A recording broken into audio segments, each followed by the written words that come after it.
hand over to Tony. Fantastic. Thank you, Joe. All right. I think we'll jump straight into it. We are talking about SRI, which is Special Religious Instruction. It takes place in primary schools throughout Victoria. Now, Meredith, you are the president of the Rationalist Society of Australia. Your society has been campaigning for decades against SRI. Can you tell us a bit more about SRI and why is it a problem? Okay, thanks Tony, and hi everybody. Firstly, I just wanted to say that I'm here on behalf of Lara Wood, who's the current convener of FIRIS, Fairness in Religions in School. Lara unfortunately couldn't be here. She had to be, I think, interstate with her kids. So I'm sort of standing in for Lara, who otherwise would be here. Tony, what I thought I'd do is just set a little bit of context about SRI. This has been a controversial issue for 150 years. It's unbelievable. But it goes back to 1869. There was a royal commission that recommended in Victoria prohibiting religious education in government schools. Unfortunately, it was unsuccessful. No way. Well, this was 1869. 1869, not 1969. This is 1869. Oh, okay. 3 years later, some of you in this room, probably many of you in this room, have heard about the phrase that education ought to be free, compulsory and secular. That came about in the Education Act of 1872. 1872. This has been going for a long time. Yes. 1928, 50 years after that, the Education Act in Victoria first set aside time for religious instruction, but it was not to be during class time. It was going to be outside of class time. So that was back in 1928. Okay. But then the religious organisations had been lobbying behind the scenes for decades and decades, and finally in the 1950s they got lucky. So they got an amendment to the Education Act in the 1950s to say that special religious instruction, SRI, would have half an hour a week in government schools in class time. So they moved it inside class time. And we've been stuck with that ever since. Half an hour a week of SRI in government schools in Victoria during class time. It's a little bit different in other states because this is actually a state-based rather than a federal-based issue.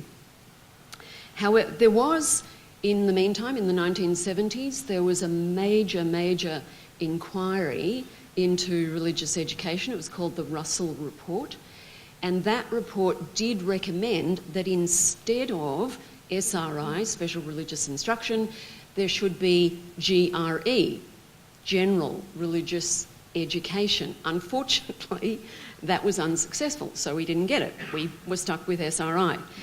And then finally coming into the 2000s, in the mid-2000s, 2006, the then Labor government had a major update to the Education Act. It was then called the Education and Training Reform Act. They had a chance to get rid of SRI. They failed. And so we were stuck with SRI. They reiterated that government education ought to be secular. Fine, big tick. Unfortunately, they didn't bite the bullet.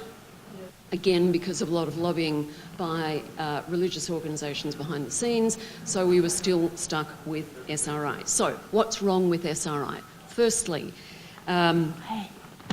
it was set as the default, so that, and this is mainly for kids in primary schools. If parents didn't want their children to undertake SRI, they had to take positive action to withdraw their children. So, in fact, SRI was the default. Parents really weren't well informed about what SRI was. It was described as if it was sort of generalised education about religion. It wasn't. It was actually proselytising.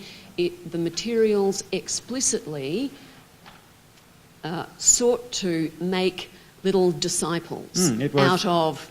indoctrination. It was indoctrination. It was proselytising. In fact, very famously, the CEO of Access Ministries, which was the main Victorian-based religious organisation that developed the materials and provided the volunteers for SRI, she was caught on tape saying, and I quote, "In Australia, we have a God-given open door to children and young people with the gospel.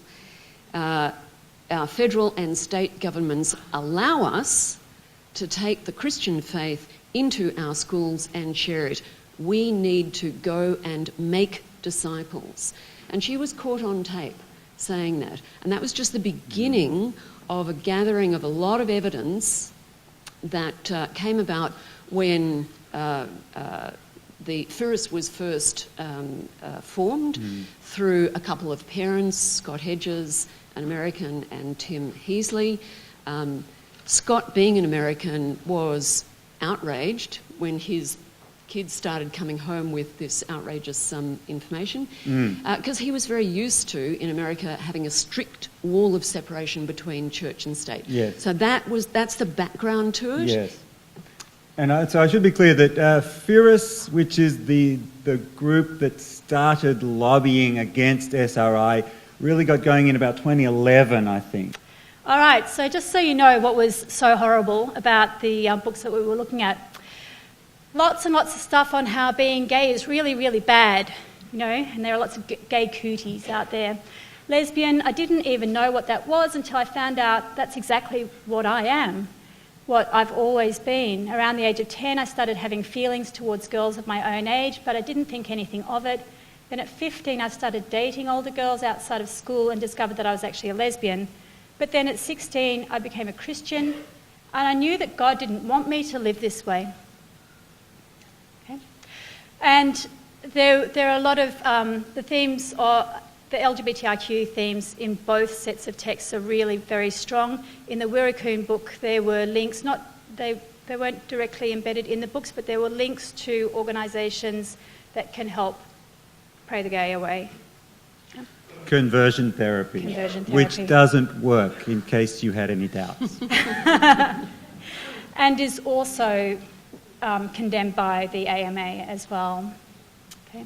The Bible tells us that God created Adam and Eve and gave them the joyous opportunity of sex for procreation, pleasure and unity, one man and one woman celebrating their sexual togetherness in God's plan. One example of misplaced sexual desire is when we are drawn to people of our own sex in what's called homosexuality. So there is a lot of, in both sets of texts, there's lots of talking about how you can control your sexual urges if you're not heterosexual, and a lot of transphobia as well. And Diane doesn't have the slide with my favourite quote from this book, Teen Sex by the Book. Diane, can you remember how that quote goes? It's more about Adam and Eve. I think you remember better than I do. Okay, I remember. It goes something like, Adam and Eve were created as perfect men, as a perfect man and perfect woman. Eve had the perfect hourglass figure, and Adam had muscular body, six-pack abs, sculptured body, and a perfectly sculpted and functioning genitalia. Yeah. This is in it was the book actually for quite children. homoerotic, I thought. Basically, they were porn stars. Yeah. Is that where it started? Eve had labiaplasty. All right. So the other thing that came up, and I'll deal more with some of the themes that were in the text that were, directly contravened best practice and evidence-based education. But the other thing that was really concerning was that there was a lot of proselytising in the text. So in religious education, you're not supposed to be going out and converting young people to religion, to Christianity or any other religion. And yet this is what we found within the texts. I'm sure you can read that.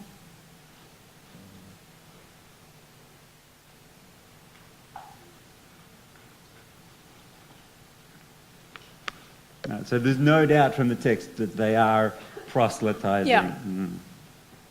Okay, so here we go. So it's not just the gays that get thrown under the bus.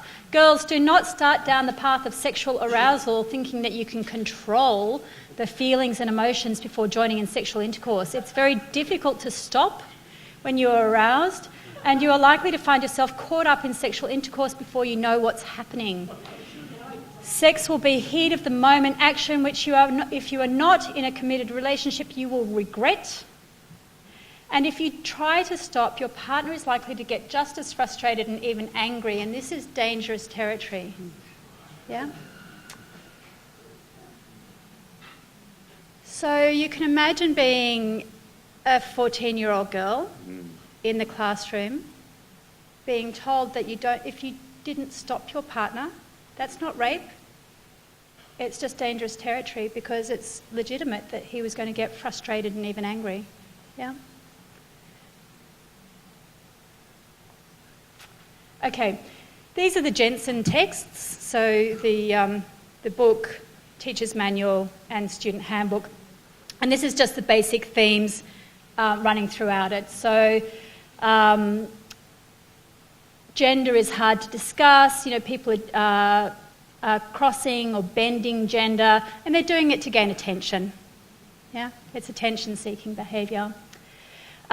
This is always my favourite, placing these two ideas alongside of each other and letting people's imaginations do the rest of the work. We want sexual freedom to do what we want with whomever we want, but we don't want everyone to have this freedom, rapists and pedophiles, and here he's talking about homosexuality. Yeah. In regards to girls and women, through submission to their husbands. Yeah. Who said that? Say it again. Yeah. Through submission to their husbands, wives will model the way in which God's people yield to the headship of Christ. And in regards to abortion, we are horrified at the killings of criminals or whales, but at the same time we're happy for the government to sanction the killing of the unborn, some 73,000 in Australia in 2011, and we say that we love life. And if you weren't quite sure about the messaging in that, it comes alongside this picture of a goldfish in a blender. And the words that you can say here say, press the button or don't press the button. Oh, I see. All right. A few other themes that came up. The disabled, and this is absolutely horrific. I was at Macquarie Uni the other day and they couldn't believe this either. I remember going to the Paralympics in Sydney. It was extremely confronting to spend a day watching amputees, blind people and people in wheelchairs. Uncleanness is not just an Ethiopian problem. I kid you not. Our own community has its untouchables. That is, those who are the living dead, the disabled, the severely ill, the chronically ill, the addicted, the obese, the elderly, and so on. Pretty much everybody in this room. Yeah. And of course, in regards to relationships and sexuality, these are the people who are not deserving of sexual relationships. The unclean. Cultural and linguistically diverse communities. It's hard for us hygienic and healthy Westerners to imagine the self-loathing, despair, and unspeakable isolation. Oh, I've missed the rest of that quote. I'm sorry about that. I don't know why this has dropped off. But he was talking about Ethiopia and a 14-year-old girl who, was a child bride and developed a fistula. Yeah.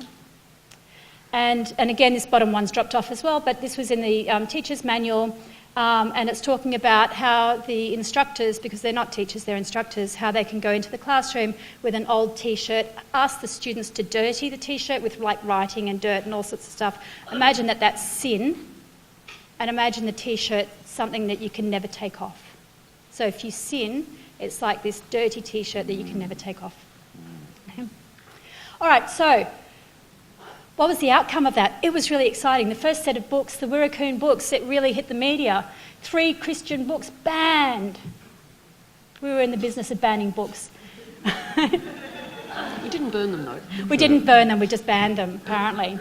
3 Christian, thank God for cancer, because that was another quote in there.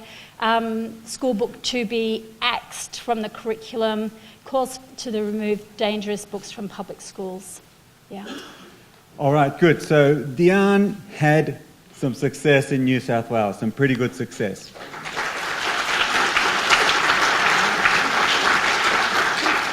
And again, the heartening part is that the success came from a clear, evidence-based campaign, dispassionate, placing the evidence there. Now, let's come back to Victoria, because we've got to finish our story. Our story has a happy ending. It's a nice surprise for everyone. So, we have SRI. It's been entrenched in Victoria for decades. It seems like something that we can never get rid of. The rationalists have been fighting it. Fearist starts the fight in 2011, and then in 2014, things start to change. Meredith, please take up our story from there. Yeah, look, the thing that I think really switched it, because you're right, Tony, the rationalists have been arguing against this, humanists have been arguing against it for a long time. What really made the difference was when parents got involved. And this is one of the lessons, I think, for any of you in the audience who really want to become activists, that it's really, really important to get the people who are affected to take up the activist label. That's where you get journalists interested in promoting the story to a wider audience. That's where you get politicians interested, because they know that if they're acting on behalf of people who are affected, not just the lobbyists, then that means votes. So Fearist getting the parents, grassroots parents involved was really, I think, the turning point for the campaign against SRI. It happened over a period of time. Initially, they changed the policy so that it was, instead of parents having to actively opt out, they changed that policy. The Education Department changed the policy so that they had to actively opt in to SRI. And then they changed the discretion of primary school principals to be able to say yes or no to putting SRI on at that school. And then finally, with under the current Labor government, and James Merlino is the Minister for Education, he finally bit the bullet and delivered what's called a ministerial direction, which is sort of like a mini piece of legislation.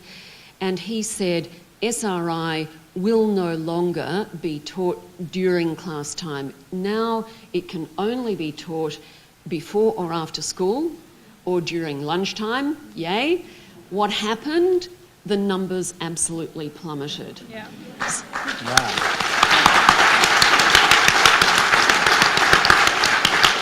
So in some ways, the current Daniel Andrews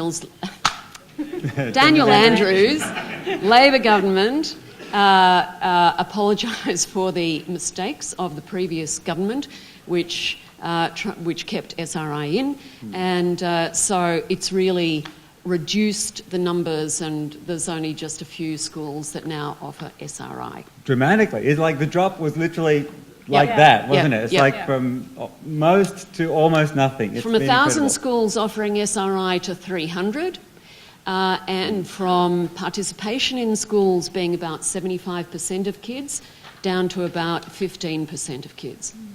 All right, now we're getting close to the end. I want to leave a little bit of time for questions, but I do want to quickly ask both of you one important question. It's kind of why we have this panel here today, because this is an interesting story. I'm sure it's interesting to skeptics. And what is interesting is here you have an entrenched system that seems impossible to change. It's been going on for decades, and then with just some careful, targeted activism, it's gone. Within a couple of years, it achieved its goal. So what I think we can learn today is, as skeptics, we can learn why was this successful, so successful, and what is the message? How can we apply that in other skeptical activism? So just quickly, Meredith, or maybe Diane with you, final thoughts. What is the message to take away from the success of this campaign? I think for the work that I did, it was very much not moving into emotional rhetoric. You know, when you're campaigning for something, it's really easy for the media or for your opposition to see, you know, to paint you as a loony or, you know, a fringe, you know, on the fringe. And if you use very careful language, if you use their policies, if you use, you know, their systems, and you just hold up a mirror and say, actually, you're not saying or you're not doing the intention behind, you know, what your policies or your systems, you know, are, then you can engage the wider public in a much more rational way. Yeah. Meredith. Look, I think in addition to getting grassroots people, the people who are affected by a particular policy, getting those people involved, and Firas did that through a very effective Facebook campaign, but it wasn't just that. They tried legal avenues. Not all of what they tried worked, but they did try legal avenues. They approached politicians. They built stakeholder groups to support them. They approached academics and got academics to speak out. They approached celebrities to speak out on their behalf. They went and got pro bono support to put up big billboards. They did media stunts. There was a whole range of things. It's not just any one thing, a whole range of things. I have to say that despite what Deanne was saying, and I agree with you, but in the Firas campaign, Scott Hedges, the American, was a bit of a two-edged sword because he probably put off as many people as he got alongside, but he was the person who kept persevering. And then when he went back to the United States and Lara took over, Lara actually had to build a lot of bridges with people who otherwise would have been a supporter of this campaign. And I think now, under her leadership, she's really got a lot of people to support and align themselves with making sure that the religious lobbyists no longer get back into the position that they were there before. I have to say, though, SRI is still in the Education and Training Reform Act. It's not gone. Depending on a future government, it could come back. So vigilance is the price. Yes, and I will just one final point, and this is a nice cherry on top of all this, is that not only did that campaign result in abolishing SRI in class time, SRI was replaced by lessons in respectful relationships. Yes. Yeah. And in general religious education, teaching about all the world religions and about humanism and atheism. So it's been replaced by something orders of magnitude more useful and better than what they used to have. True. So it's just amazing. All right, Joe, do we have time for questions?